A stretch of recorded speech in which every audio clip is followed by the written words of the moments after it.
I am Maria Sidibe, and this is Qtv News coming to you live from our studios along Caraba Avenue. Thanks for joining us. Here are the main news headlines. The People's Republic of China's embassy on Thursday commemorated the 100th anniversary of the founding of the Communist Party of China. The Minister of the Interior, Yankuba Sonko, has told the National Assembly that the intercepted cocaine at the Banjul seaport early this year are properly secured as the investigation progresses. Other ministers also appeared before the National Assembly. The Managing Director of NAWEC and World Bank officials have undertaken a project site visit to 2 refurbished heavy-duty generators at the Birkama Power Station. Those were our main headlines. Now the news in detail.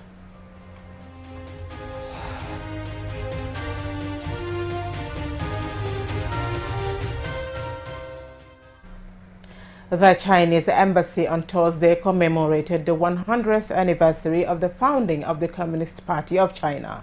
The event was marked by a speech from China's ambassador to the Gambia, who shared with party representatives about China's historical development under its Communist Party. Momodu Laminchai reports. After years of tribulation marked by several wars, the Communist Party of China was born on 1st July 1921. For centuries, the country had suffered developmental challenges from the forces of what China's ambassador to the Gambia brands as imperialism, feudalism, and bureaucratic capitalism. The generation of leadership of the CPC, represented by Chairman Mao Zedong, led the Chinese people overthrowing imperialism, feudalism, and bureaucratic capitalism, and successfully founded the People's Republic of China in the year 1949. Mao Zedong maintained a centrally planned or command economy, making a large share of the country's economic output directed by the state, which set production goals, controlled prices, and allocated resources throughout until his death in 1976. His successor, Deng Xiaoping, adopted a new open policy under the rubric Reform and Opening, marking a historical turning point of development that is regarded as, quote, the greatest economic revolution in the history of mankind, unquote. China's remarkable developmental growth has become the fastest worldwide. Its extreme poverty rate fell from 66.3% in 1990 to just 0.3% in 2018. Making up for over 60% of the decrease in global poverty, according to the Center for Strategic and International Studies. Since China began to open up and reform its economy in 1978, GDP growth has averaged almost 10% a year, and more than 800 million people have been lifted out of poverty, according to the World Bank. Ambassador Ma Jianchun shares the secret behind his country's development. The CPC always adheres to the people-centered policy. People's support is the fundamental factor that determines the rise and the fall of a political party. Celebrating its centenary in the Gambia, the Chinese Communist Party, through its embassy in the Gambia, invited political parties to share lessons of its successful leadership for the People's Republic of China. I caught up with Ibrahim Asila, Gambia's Information Minister, and Suebo Ture, PDOI's National Assembly member, about the lessons to be learned from China's historical development. What he said is that they were dependent on people-centered development. They centered the development on the needs of the people. So which means that Gambia can learn from that any program, any activity that we intend to do, let us center it on the people.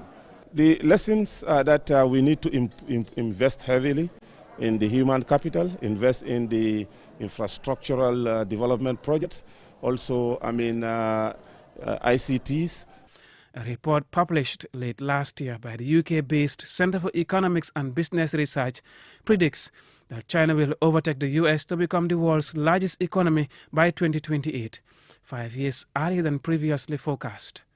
So, the question today is not if or when China will rise to become a great power, but rather how China will use its newfound power once it attains that position. Mahmoud Lamin Choi, Qtv News. The Minister of the Interior, Yankuba Sonko, has told the National Assembly that the intercepted cocaine at the Banjul seaport early this year are properly secured as the investigation progresses. As Alusisa reports, the Ministers of Basic Education and Energy respectively also appeared before lawmakers. Lawmakers just days before the International Day Against Drug Abuse and Illicit Trafficking, which falls on 26 June, Yankuba Sonko, the Minister of the Interior, began by explaining that a lot of work is being done to curb the use and trafficking of illicit drugs. Minister Sonko reveals that investigation into the alleged shipping into the country of nearly 3 tons of cocaine by one Bantaketa in January this year is progressing. He said the drugs are properly secured. International bench warrant and Interpol red notice are issued against the main suspect. Temporary freezing order is secured from the High Court to block all accounts linked to the main suspect. The drugs seized are properly secured in a safe location with armed 24 hours armed guard. It must be noted that this is a typical transnational organized crime, thus the investigation has international dimension.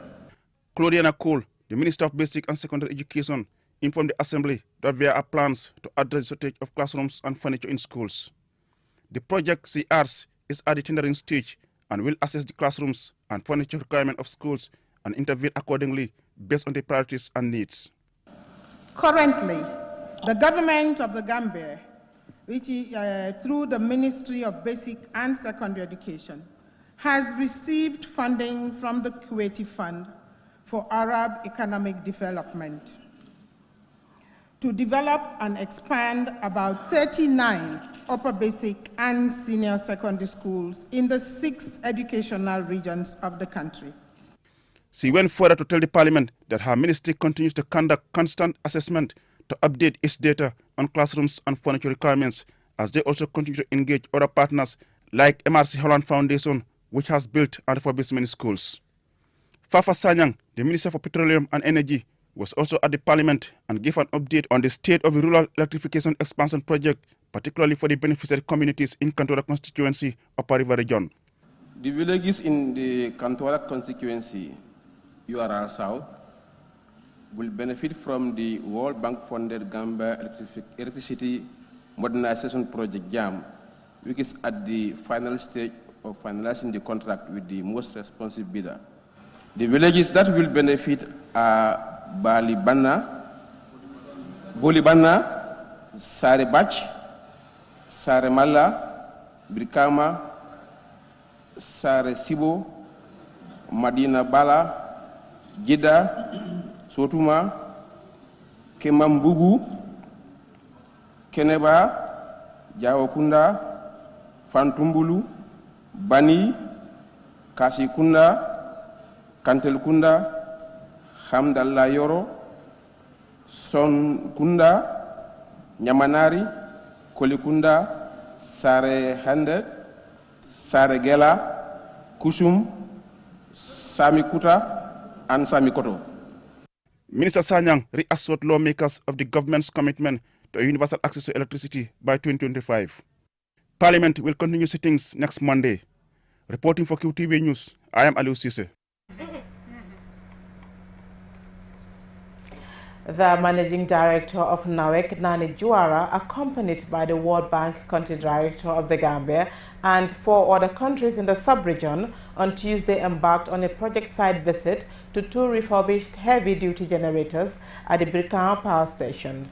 Yahya Jawo went with the delegation, and story is narrated by Mamadou Lamin Choi. The purpose of the visit was for donors to see firsthand progress of the work done at the power plant. The refurbishment of the G7 generator in Birkama, G8 in Koto, and another newly installed generator between 2017 and 2018 were supported by the World Bank with more than $3 million at a time when the country was faced with serious electricity crisis. According to Nani Juara, the managing director of NAWEC, The support is part of the World Bank's effort to consolidate the Gambia government's plan to meet the target of energy for all by 2025. He said access to electricity by all is a fundamental human right and not a privilege. He went on to reassure the public of NAWEC's commitment to ensure the problem of poor electricity supply becomes a thing of the past. The World Bank is taking the leadership to support the government to be able to achieve this. And we are very optimistic with the steps that we are taking right now. We have signed a number of contracts currently that are going to provide access to most of our communities in the Gambia. Our target is to provide access to almost about 685 communities from now against 2023. And by 2025, we are very cautiously optimistic that we should be able to provide universal access. He, however, went on to highlight why access to electricity in all parts of the country is important. Our living standards will improve. Our economies will grow. If you go to some of the communities in the rural areas today where we were able to provide access to them, access to electricity for them, we have seen change in economic activity in those communities. Some of the young guys who used to travel from the rural areas to the urban areas are now staying home, taking care of themselves and their families. The World Bank country director to the Gambia and 4 other countries in the sub-region, Nathan Embellit, said the World Bank is proud of the good relationship they have with NAWEC and the government of the Gambia in trying to mitigate the problem of electricity supply in the country and the efforts to ensure the country's energy sector becomes one of the best in Africa in the next 4 years. He gave an account of the investments made by the World Bank to the government of the Gambia in the last several years. We and the World Bank have invested significantly over the last several years, and currently our portfolio is roughly at about $200 million of investments in the energy sector alone. We understand that these investments will help the Gambia become hopefully one of the first countries in Africa to achieve universal energy access by 2025 if the work and the reforms continue as planned. Modern energy services are important in ensuring a satisfactory quality of life for people and promoting economic development. However, with the many projects signed and launched by NAWEC and the government of the Gambia in recent years, which include the Gambia Electricity Restoration and Modernization Project, it is hoped that with the proper implementation of these projects, we'll see the Gambia advance significantly in the area of electricity generation. Mohamed Lamin Choi, Qtv News. We will now go for a commercial break. When we return, we will have more local news stories. The Insurance Association of the Gambia, IAG, in consultation with the Central Bank of the Gambia, now introduces a standardized and well-scrutinized motor vehicle insurance certificate, which will be the acceptable evidence of a valid motor vehicle insurance contract. The certificate has the following security features. 1. High quality printed in multiple colors with no white margin as in other paper sheets. 2. Dual serialized number print, one visible and the other visible only with an ultraviolet light. 3. IAG logo inscription that can only be visible with the use of an ultraviolet light. 4. Hologram of IAG logo. The general public is therefore advised to take note of the above development and kindly urged to ensure that they obtain only authentic motor vehicle insurance certificate with the above features from only licensed insurance. We thank you and solicit your cooperation. The best product in town is back. QCell's MiFi router. Get the best MiFi in the country for just $2,800 and connect up to 15 users with 4G internet speeds and a long-lasting battery life. So rush now to any of our customer care locations and get the best for less while stocks last. For more info, call our customer care on 111. QCell, Senior Boss, the Gambia's quality network. We innovate, others follow.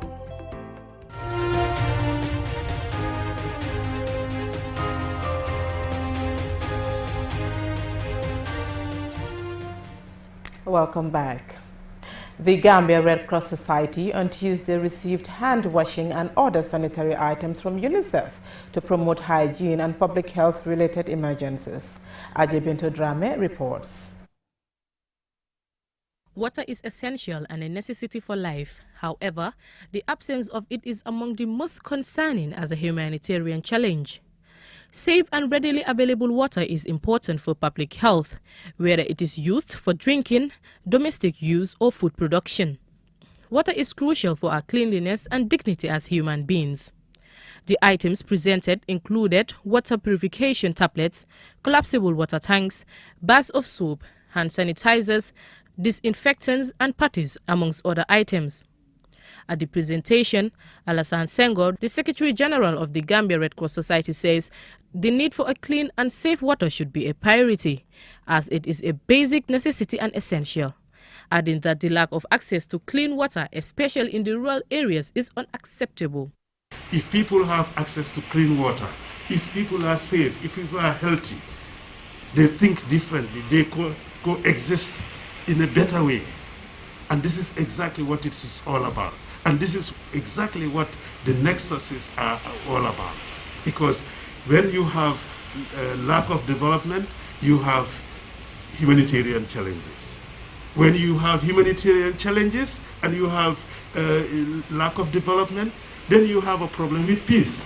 Gordon Jonathan Lewis, UNICEF country representative, says the initiative is to strengthen their collaboration and the materials are expected to be rolled out during humanitarian challenges.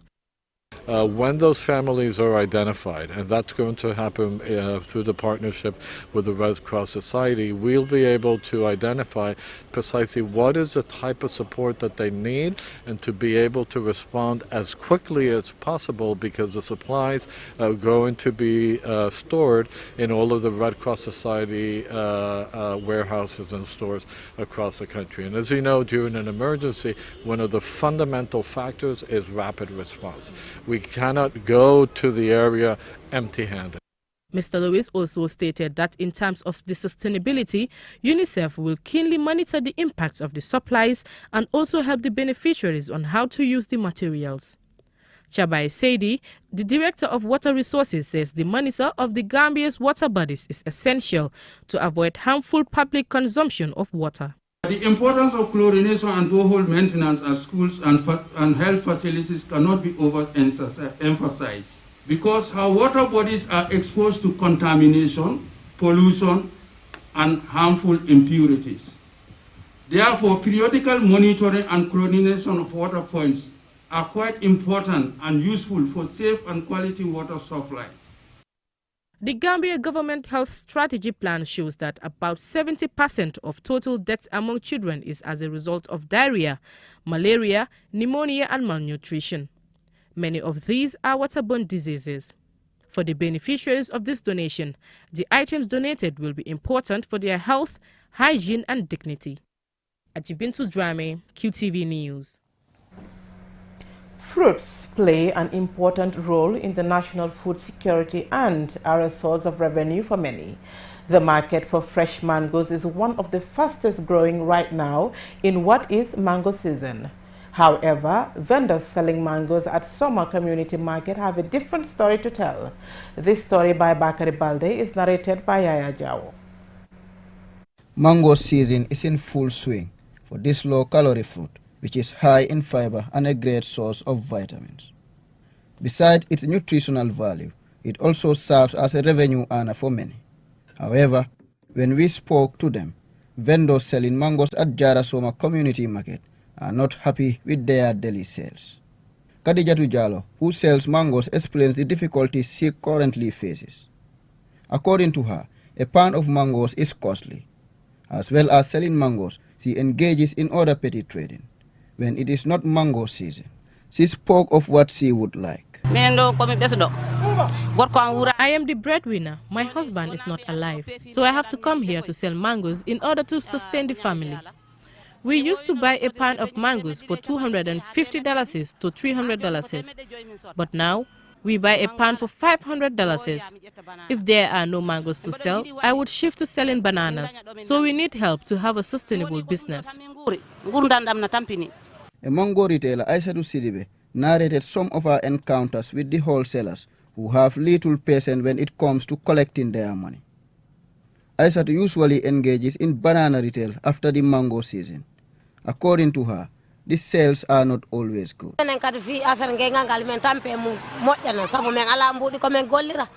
We have a lot of challenges doing this petty trading. Sometimes, you won't even make good sales to be able to pay the wholesalers, much less make a profit. Most of the time, we have to pay the wholesalers in full before they will give us the mangoes. So things are very difficult for us. Mamadou Dalaba, a customer, outlines the benefit of eating mangoes. He described mangoes as a good fruit to eat, especially during daytime. I usually buy mangoes because they are good fruits. Some people depend on this business for a living, so buying from them is a way of empowering them in their business. With little or no profit, these vendors patiently spend the whole day in the scorching sun while they wait for customers. Many of them depend on this business to take care of their families and are hoping for an upturn in the market. Reporting for QTV News, I am Yahya Jao. Here's tonight's sports news.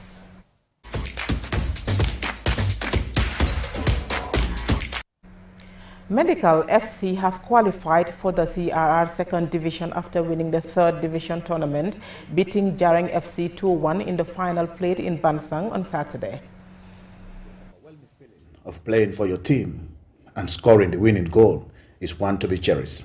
In the final, Hussein Kamara of Medical FC scored the first goal in the 23rd minute of the first half and grabbed second goal in the 28th minute of the second half.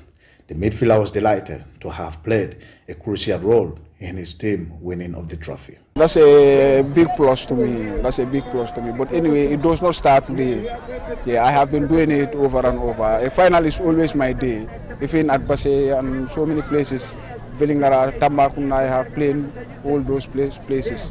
So it does not surprise me anyway, like I say earlier. Habibu Jallo, the Medical FC coach, was equally pleased after his team emerged winners of the divisional tournament, which sees them promoted to the second division. I am very, very happy after the 90 minutes. This is a big achievement for Medical itself. This is the first time for us to join this tournament, this third division qualifier. And we emerged to be the victorious of CRR. Now, I am very happy, honestly. Very, very happy. What do you think? Joe Kobale, the coach of Jaren FC, has no complaint, saying the game was fair. The referee has played a wonderful game. A wonderful game. This is the way we expect it.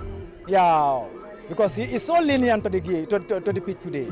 I'm so happy about it because referees should be independent. Medical FC official says they are fully prepared for the second division and their aim is to train harder to perform even better in the higher division. They ended the season with the impressive record of 7 clean sheets in the 8 games played. They scored 16 goals and only conceded a single goal. Reporting for QTV News, I am Ibrahim F.Y. Jallo. Before we close, here's a recap of our main news headlines. The People's Republic of China's embassy on Thursday commemorated the 100th anniversary of the founding of the Communist Party of China. The Minister of Interior, Yankuba Sonko, has told the National Assembly that the intercepted cocaine at the Banjul seaport early this year are properly secured as the investigation progresses. Other ministers also appeared to the National Assembly. The Managing Director of NAWEC and World Bank officials have undertaken a site visit to 2 refurbished heavy-duty generators at the Birkama Power Station. That's all we have for you in this edition of QTV News. Do join us tomorrow for more news. Thank you for watching and have a nice weekend.